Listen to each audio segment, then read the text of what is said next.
editor of Routledge Studies in Espionage and Culture, and is part of the BAFTA's Special Interest Group on British Film and Television. And today she's going to talk to us. Oh, there you go. I know my on you. So thank you, Laura. Thanks, Fran.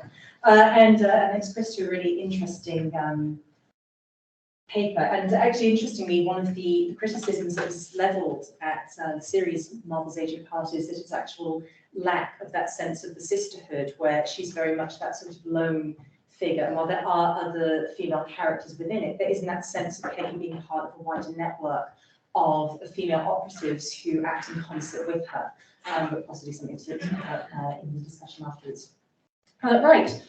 So I should also say I sort of assume that everyone's seen these films, but realised talking actually to Claire last night, but potentially not everybody has. So warning, here be spoilers. It's unavoidable, I'm afraid. So the 2019 instalment to the Marvel Cinematic Universe, Avengers Endgame, brought Phase 3 to a close and signed off a number of established and much-loved characters. There was a clear discrepancy in terms of how these ends were handled within the film. Robert Downey Jr.'s Iron Man is given an expansive funeral attended by all surviving Avengers, while Natasha Romanoff's Black Widow, her sacrifice, is largely overlooked by the time you get to the movie's end. For fans of her character, it was something of an insult that was not entirely rectified by the 2021 standalone Black Widow movie. The film had been long awaited and felt something of an afterthought as its release came, spoilers, after Natasha had already been killed off in the franchise. Endgame also brought the arc of Steve Rogers, then Captain America, to a close when he opted to take the slow way by travelling back to the 1940s to be reunited with his wartime love interest, and Peggy Carter. And the final image of that film sees Steve and Peggy enjoying their delayed dance to the Harry James, Helen Forrest song, It's Been a Long, Long Time. For some, this was a long-awaited resolution that gave much-deserved peace and happiness to Steve.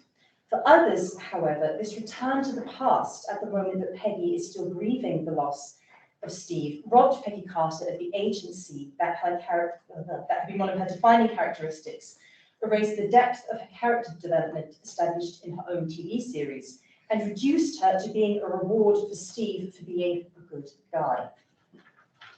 So a little context if you are unfamiliar with the character and the series. Peggy is first introduced in Captain America, the First Avenger, as an SOE, Special Operations Executive Operative, who has been seconded to the US military intelligence, where she becomes an ally and eventual love interest for Steve Rogers. Her first appearance doubles as her defining character moment. When a US soldier questions her presence on the training ground, she promptly punches him in the face, and will do so now repeatedly.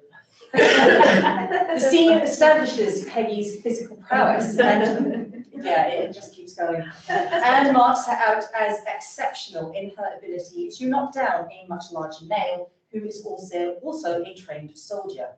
What is also evident is Peggy's meticulous styling, her fitted uniform, immaculate makeup with bold red lips, which I've tried to emulate here, and waved hair, emphasize her femininity even when in military uniform.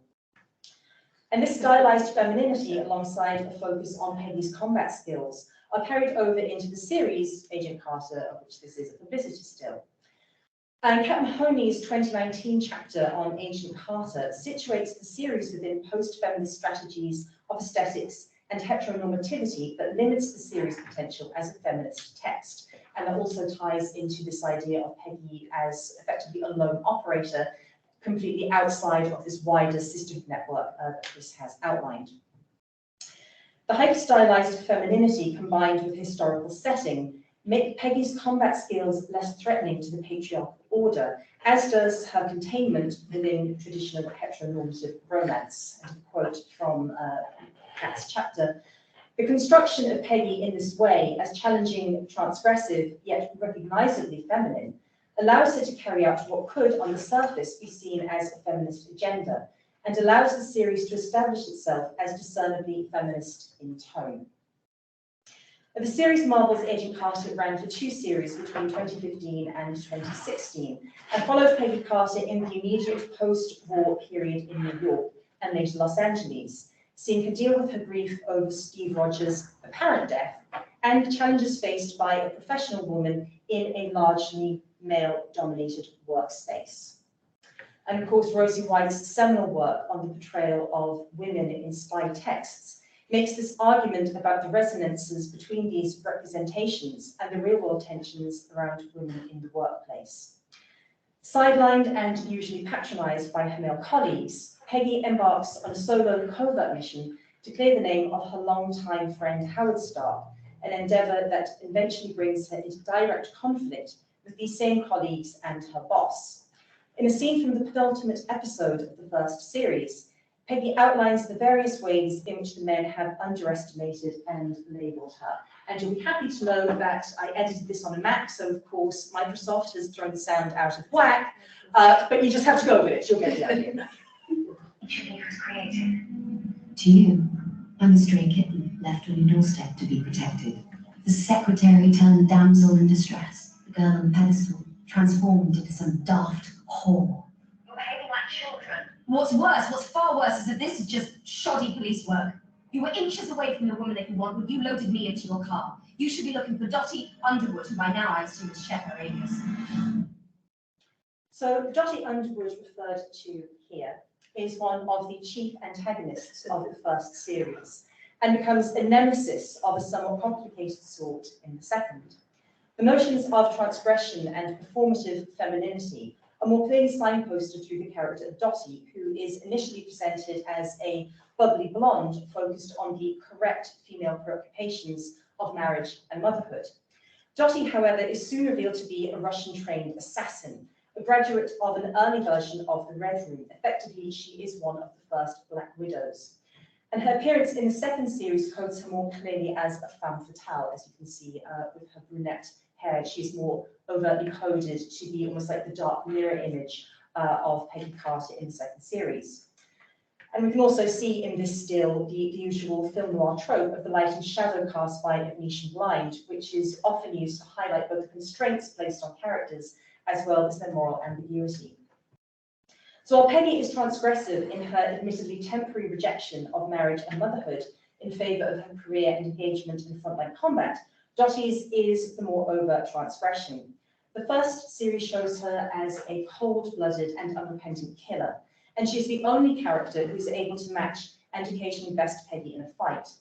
Her initial overpowering with Peggy comes when Dottie kisses Peggy while wearing Peggy's drug-infused lipstick. How the lipstick doesn't just knock Peggy out when she wears it herself is a question that's probably best not asked. The relationship between the two becomes more complex in the second series when Peggy breaks Dottie out of prison to gain her help on a mission. Dottie's attitude towards Peggy is still hostile, but there is a borderline psychosexual component to her obsession with Peggy that foreshadows series such as Killing Eve. Unfortunately, the series was cancelled before its planned third series, curtailing Dottie's arc at a point where her character was developing beyond the straightforward role of a deviant woman. Series 2 of Agent Carter introduces the third main female character in the story arc, the actress and scientist Whitney Frost.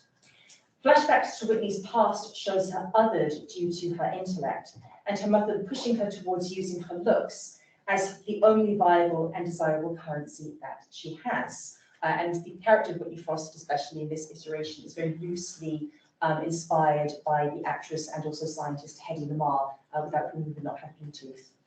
Fact bombs for today.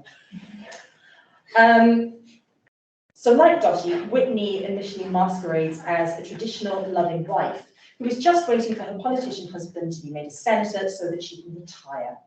Her real talent, however, is science, and the discovery of a substance known as zero matter gives her the power she's always craved, the price being the spreading black scars that disfigure her face, which was formerly her only discernible thing of value. The series also introduces its only significant character of colour in the form of Jason Wilkes, another scientist and potential love interest for Peggy. And the following well, I won't play the clip because I'm sort of pick up the pace.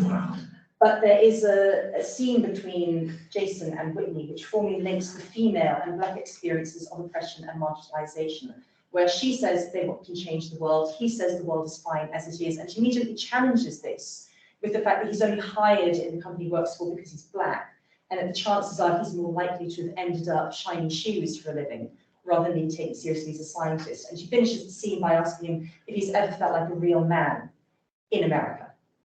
So it does have quite a powerful resonance, which isn't really followed through, but the series does try to raise some quite important social issues. And of course, retrospectively, now looking from Black Lives Matter, looking back at that, it's raising some really interesting questions before we get to the Black Lives Matter. So what is emphasized in the story arcs of all three women is that they are rendered invisible and therefore unthreatening and dispensable due to their status as women. Within the series Agent Carter, the treatment of Peggy by her male colleagues at the Strategic Scientific Reserve is contrasted by another group of men who treat her not as a threat or an object of desire, but as an equal, her fellow combatants on the front line, the Howling Commandos. And I love this play. So you can see that contrast where her male colleagues from the SSRs, like Peggy, you're in the back, we meet the Howling Commandos, and they're just like, hey Peggy, yeah, come on up front with me. And she's immediately part of that group. And this acceptance of Peggy, not just as an equal, but a leader by the elite squad, is replicated in the recent animated series, What If? And much of the imagery of the original Captain America film is similarly evoked throughout the style adopted by that series. So the first episode of the limited series reworks the events of the first Avenger, but with Peggy being the recipient of the super soldier serum rather than Steve Rogers. The series Agent Carter, as discussed, put an emphasis on Peggy's physicality, on combat prowess. Hers is positioned very much as an active and action body. This is further enhanced in What If, after she receives the serum, but not before having to confront the inevitable sexism from her male superiors and an attempt again to render her invisible.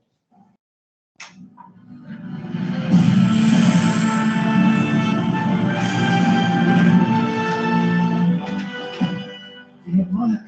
And then some. You won't be needing those heels anymore. Peggy? Wow. I'd call this an absolute success. What an absolute failure. $60 million and all the hope in the world down the drain. I was promised an army. I was promised peace and salvation. Instead, I get a girl. I understand this is not a desired outcome, but I can be more than a human pincushion. The SSR is under my command now. Be grateful you're in the room and not being brought up on charges of insubordination. We were about to lose the entire project. If I hadn't stepped Well, in... we did. Every last drop of that Dr. Erskine serum went into you. And if we get lucky, someday your blood might tell us how to make a real super soldier. You have a super soldier. Women aren't soldiers. They sure as hell don't fight on the front lines. You might break a nail. Why is it always a broken nail? Why? So while Peggy becomes the physically enhanced super soldier and does engage in frontline combat almost immediately, the episode retains the framework of heteronormative romance from previous iterations of the character. One of the criticisms leveled at the episode is that after replacing Steve with Peggy as the first Avenger, the narrative itself remains largely unchanged from the first Captain America movie. So the impacts that Peggy's own personality and her gender would have had on her approach to events are completely unexplored. One of the few significant differences is that she prevents the torture and later death of Bucky Barnes, thus shutting down the Winter Soldier narrative in this strand of the multiverse. Her romantic relationship with Steve Rogers is still central to the narrative, but to my mind at least, this version of their story is far more equitable. While Steve remains unenhanced, he is given the Hydra Stomper suit, you can see here, by Howard Stark, effectively making him a prototype Iron Man. And he becomes a crucial part of Captain Carter's tactical support along with the Howling Commandos. And the episode concludes with Peggy going through a portal and, like Captain America before her, ending up 70 years into the future. And so just coming to the last few seconds, the warm reception of the Captain Carter episode was followed by Hayley Atwell's cameo as the live-action Captain Carter in this year's release Doctor Strange in the Multiverse of Madness. And the final episode of What If returns to Peggy as Captain Carter, now established in the future, and shows her in a working partnership and close friendship with an alternative version of Natasha Romanoff, the Black Widow. And the bond shown between the two led to an outpouring of fan support across social media platforms for the pair to become an active romantic couple. So while the series Agent Carter and What If contain and make safe any true sense of the transgressive, the characters still allow for sites of transgression to be opened up and explored by fans within the Marvel multiverse. I know I've overrun. Thank you very much for your patience.